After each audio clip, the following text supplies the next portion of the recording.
2 రోజుల క్రితం జరిగిన సంఘటనను మనం చూసాము. సాక్షాత్తు తిరుమల తిరుపతి దేవస్థానానికి సంబంధించిన చైర్మన్ పైన కొన్ని వ్యక్తిగతమైన ఆరోపణలు వస్తే ఆ ఆరోపణలను తప్పు అని చెప్పి నిరూపించుకోవాల్సిన బాధ్యత చైర్మన్ పైన ఉంది.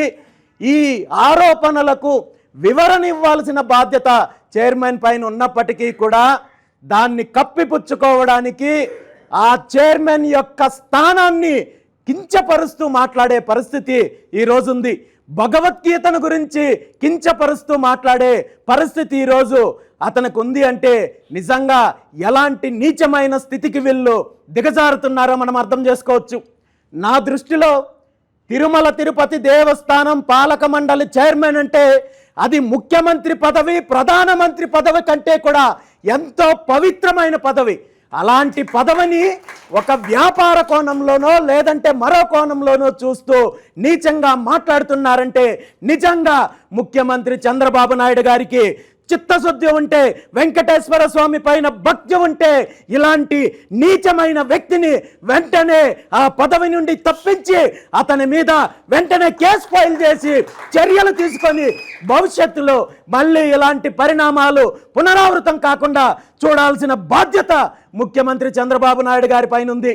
ఈ ఒక్క అంశమే కాదు, అనేక రకాలుగా రాష్ట్రంలో జరుగుతున్న అరాచకాలు కావచ్చు, అవినీతి కావచ్చు, అన్ని అంశాలపైన తప్పుదారి పట్టించి ప్రజలను యామారించే ప్రయత్నం చేస్తూ ఎవరైతే ఎదురు తిరుగుతున్నారో, ఎవరైతే ప్రశ్నిస్తున్నారో వాళ్ళ మీద రెడ్ బుక్ రాజ్యాంగం అంటూ చిల్లర మాటలు, చిల్లర రాజకీయాలు చేసే ప్రయత్నం చేస్తూ భయభ్రాంతులకు గురి చేసి ఈరోజు సామాన్య ప్రజలు ప్రశ్నించితే మేము ఇబ్బంది పెడతాము, కేసులు పెడతాము, అణిచివేస్తామంటూ ఆనాటి బ్రిటిష్ ప్రభుత్వం కంటే ఘోరంగా ఈరోజు ఆంధ్రప్రదేశ్లో పరిస్థితులు ఉన్నాయి అనే విషయాన్ని మనందరం కూడా గుర్తించాల్సిన అవసరం ఉంది.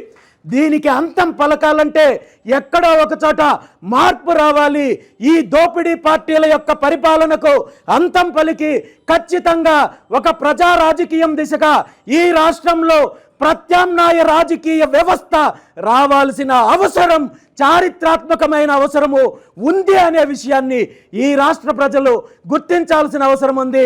ఆ దిశగా అడుగులు ముందుకు వేసిన పార్టీనే భారత చైతన్య యువజన పార్టీ అనే విషయాన్ని ఈ సందర్భంగా మీ అందరికీ తెలియజేస్తున్నాను.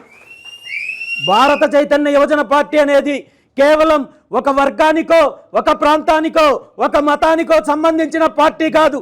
ఈ 2 పార్టీల యొక్క దోపిడీకి గురవుతున్న, వంచనకు గురవుతున్న, అణచివేతకు గురవుతున్న అన్ని వర్గాలను ఏకం చేసి, ఐక్యం చేసి భవిష్యత్తులో ఈ 2 పార్టీలను బంగాళాఖాతంలో కలిపేంత వరకు కూడా భారత చైతన్య యువజన పార్టీ పోరాటం కొనసాగుతుందనే విషయాన్ని ఈ సందర్భంగా మీ అందరికీ తెలియజేస్తూ, దానికి పునాదులు వచ్చే స్థానిక సంస్థల ఎన్నికల్లోనే మొదలవుతాయని చెప్పి ఈ సందర్భంగా తెలియజేస్తూ